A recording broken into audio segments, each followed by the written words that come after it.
Olá pessoal, graça e paz. Vamos continuar com a nossa leitura do livro O Poder da Intercessão de Valnice Milhomes e hoje estaremos lendo o capítulo 14, intitulado Peso de Intercessão.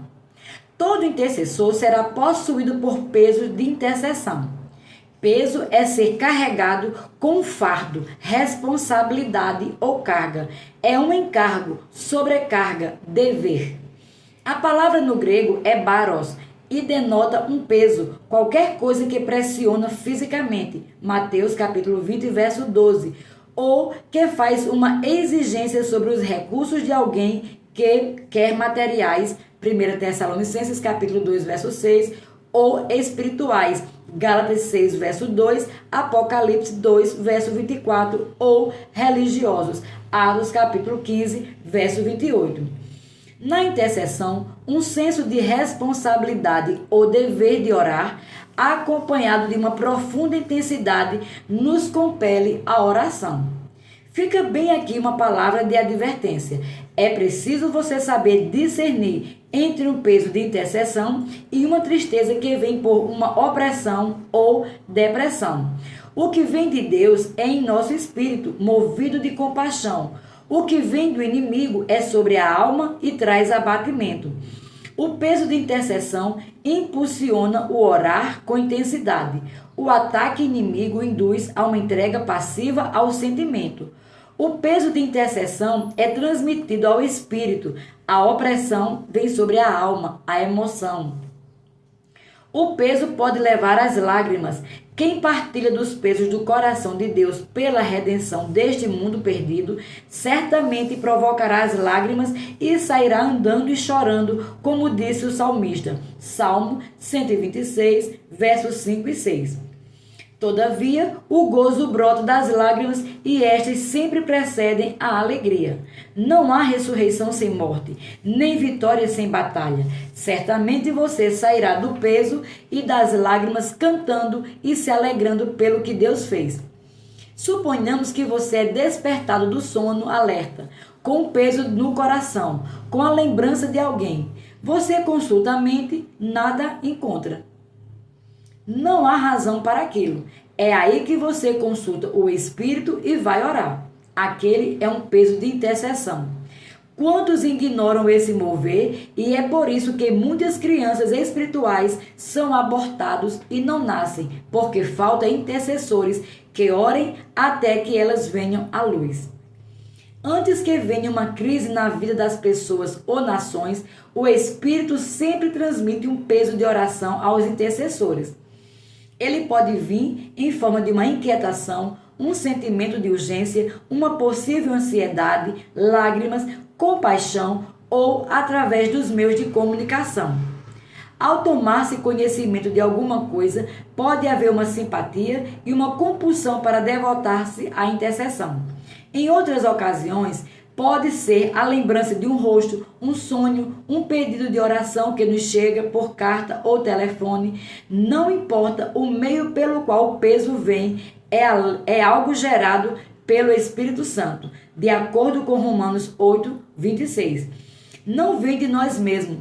Convém, no entanto, salientar que, a menos que nos devotemos a interceder, não poderemos experimentar o parto, isto é, o alívio e gozo decorrentes de se ter orado à vontade de Deus até que o cetro fosse levantado. O peso pode vir como um impulso repentinamente que logo se vai após a oração, ou pode ter uma longa duração.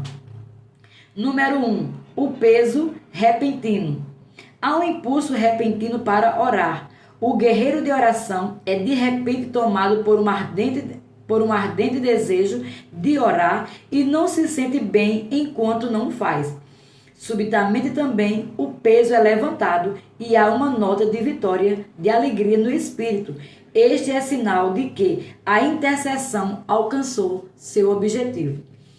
Você pode estar ocupado em certa atividade e repentinamente sente um impulso para orar ou despertar do sono com uma nota de urgência no espírito. Isto é um peso do momento.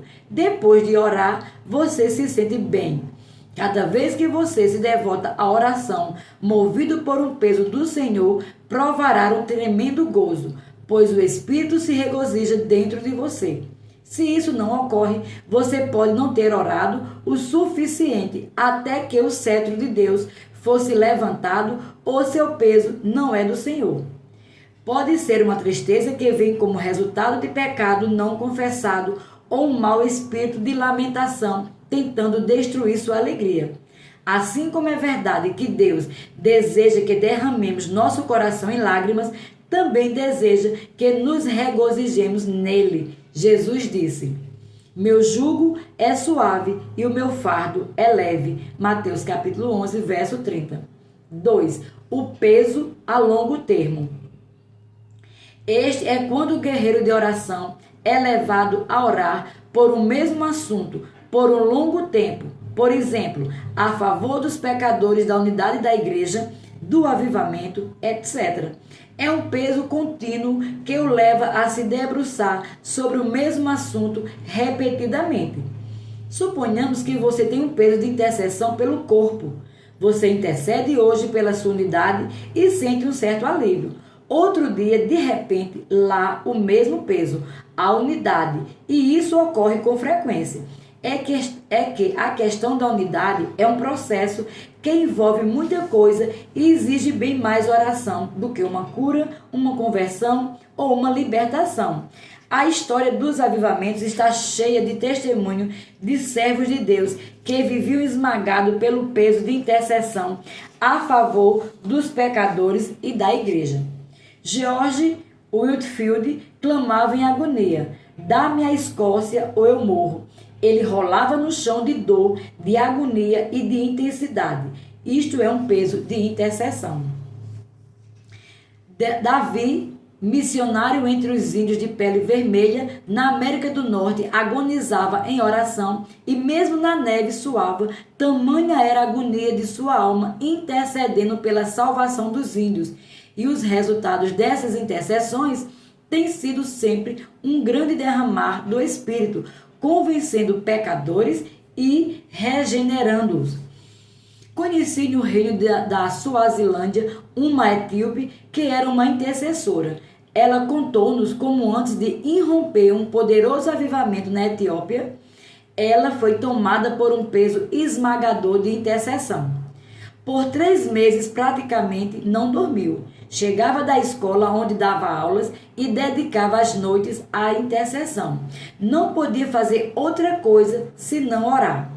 Após aquele período, testemunhou o maior mover de Deus que a igreja na Etiópia havia experimentado pouco antes do governo comunista tomar o poder. O Espírito nos faz andar à frente de Satanás em suas maquinações. Se respondermos a esses pesos de oração, os planos do inimigo serão frustrados antes das suas manifestações. Nossa vida de oração não deve ser governada pelos feitos de Satanás. Antes que seus planos malignos sejam executados, podemos alcançar vitória. Seguindo a liderança do doce Espírito, poderemos impedir muita tragédia de vir à luz. Levantar o cetro. Convém aqui salientar a importância de orar até que o cetro seja levantado. Não temos uma palavra em português que possa traduzir adequadamente o que queremos dizer.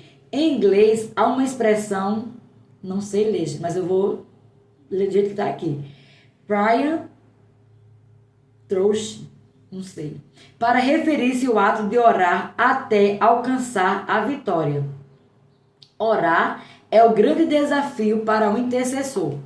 Todavia, não falta do termo próprio, estaremos usando o levantar o cetro, com o mesmo significado. Esther colocou-se diante do rei até que ele levantasse o cetro para ela. O que é o cetro?